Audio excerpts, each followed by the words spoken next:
Hey there, folks. Len Stewart here again, just showing you next installment.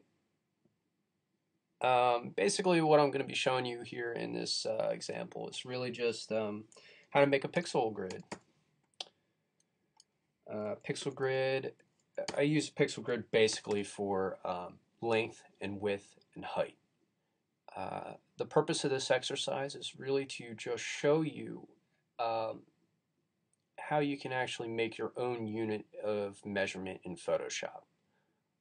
This helps me personally. It helps keep things like straight, keeps things at least cohesive in a design sense.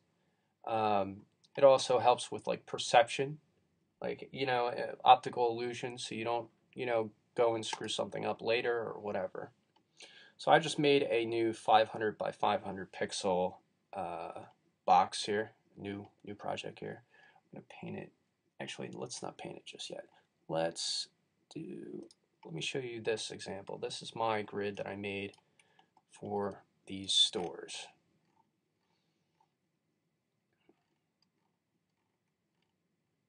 You'll notice that all of these pretty much align to this grid, right? And the reason why I'm going to show you this grid is because if you got to move something, it'll always adhere to the grid. So right now I'm going to hit shift and down. See, it's always shift up, shift down, shift up, shift down. So these are just showing you how easy it is to just align it to your grid.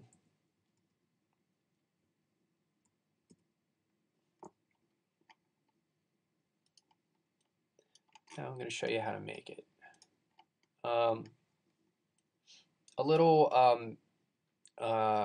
comment about making lines in Photoshop is that they are not always, this is probably not the best program to make Photoshop or to make lines in. So you really got to kind of feel your way through it. Like you really can't do it with the line tool, right? How the hell are you going to do that? You can't make perfect two overs and 2 pixels over, one down, doing it this way, because look at that. It looks like crap, right? So yeah, we do not want that. What we want is something that will be 2 over, 1 down. Just like that. Now, listen, if you're watching this video and you're thinking, my God, this guy doesn't know what the fuck he's doing or whatever, hey, that might be, I mean, there might be better ways to make lines in Photoshop other than the way that I'm doing it. So really what I'm going to do is I'm going to stop there because it gets monotonous over time, of course, so you got to like duplicate your layers. Boom. Just put them next to each other, whatever. Okay. Merge them.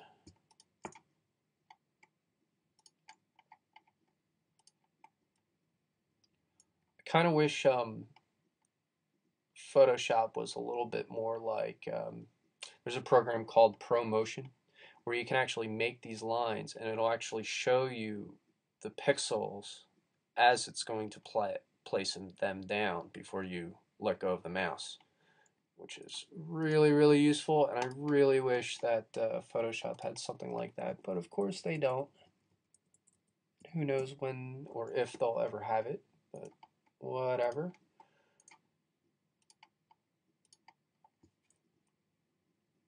So essentially I'm just making a giant pixel line.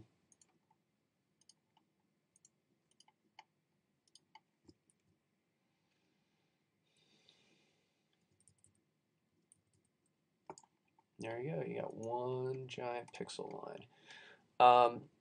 Now going by the shift and directional buttons tool, I'll just do shift and up.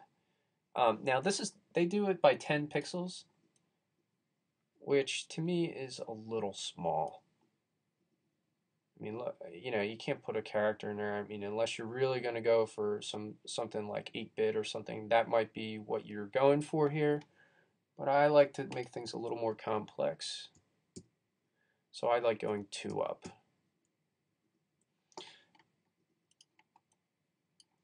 And I'll merge these, duplicate, and I'll just keep doing this until I fill up the whole canvas with lines.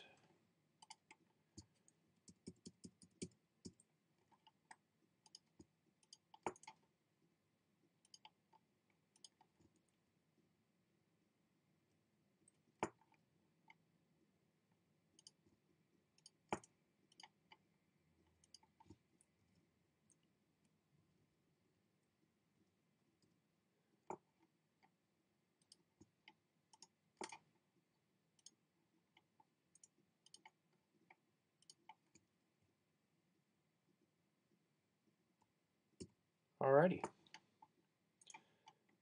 Now we got these lines here. What we're going to do is duplicate, and then we will go to Edit, Transform, Flip Horizontal. Now you got a pixel grid. One side note about this is that if you end up like flipping and duplicating and you end up with something like this, you don't really want this, because what will happen is you'll go to make like an object and you won't really know how you should pretty much align this. So instead of having all these like little things in here, why even put yourself through the headache and just align them? It'll become like clear later why you should, as you start making objects that align to the grid.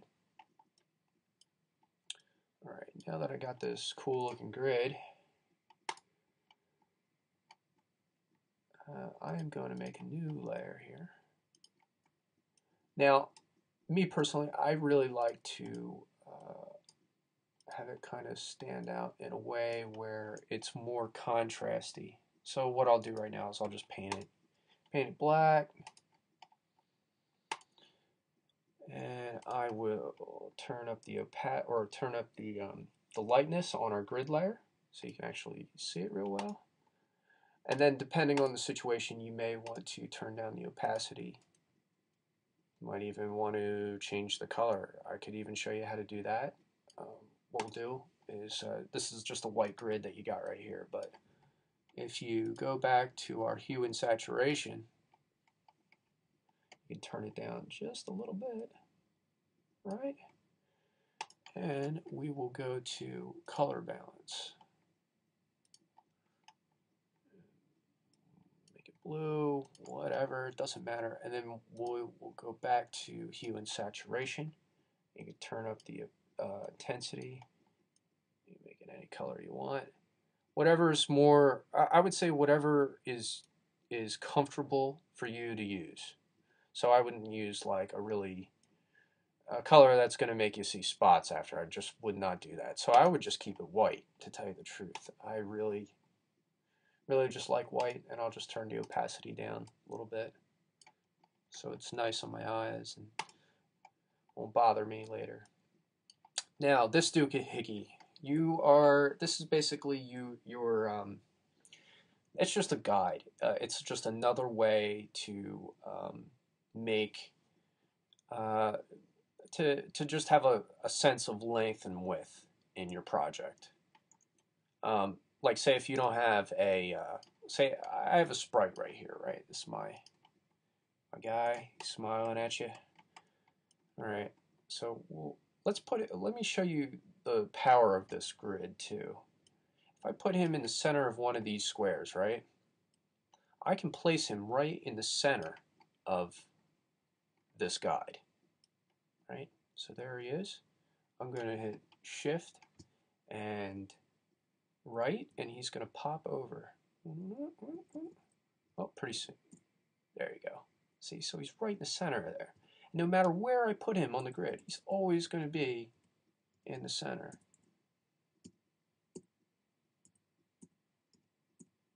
There you go. And for this example, it's basically 2 clicks. 1, 2, 3, 4, or 1, 2, 3. So no matter what, you know, you're always in the center. So this guide, right? So say that you don't have this sprite. So you don't have a sprite artist, and you're just going to make this environment. Or you're like me, and you're just not good at making sprites or whatever.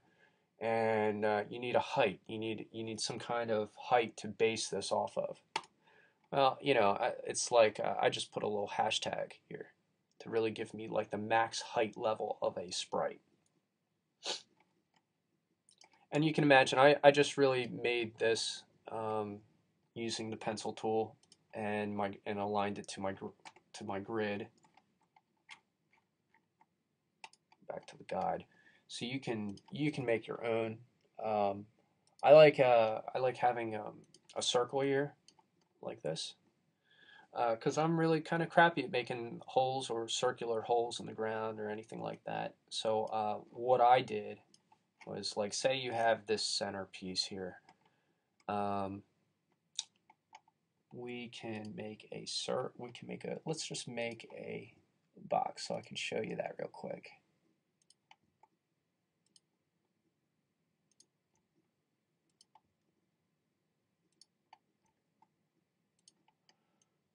Now I'll take my circular selection tool, and I'll go somewhere in the middle, like right here.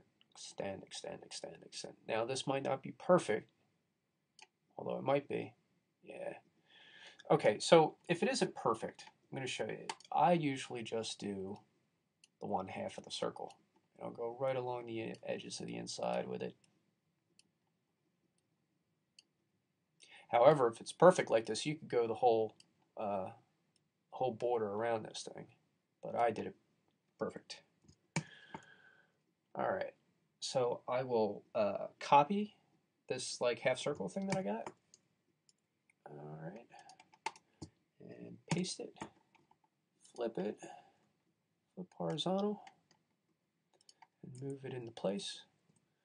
And there you go. You got a circle that you can use for pretty much anything. Now you can tailor this circle in any way you like. You know, this isn't perfect. You know, but it'll at least get you to a point where you're like, oh man, now I can make holes on the ground. All right, or whatever you want to make, whatever circular thing. Even if like you want to make like a column or something, you know, you can totally do that from this example.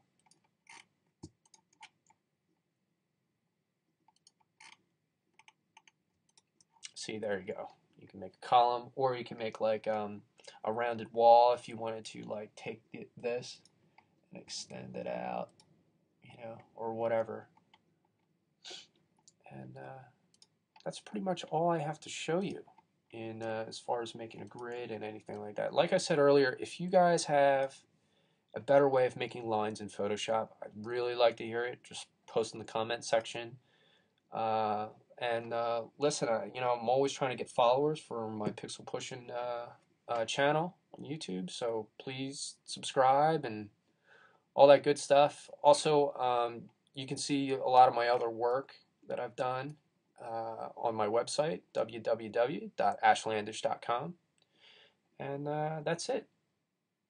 Thanks for checking out my video.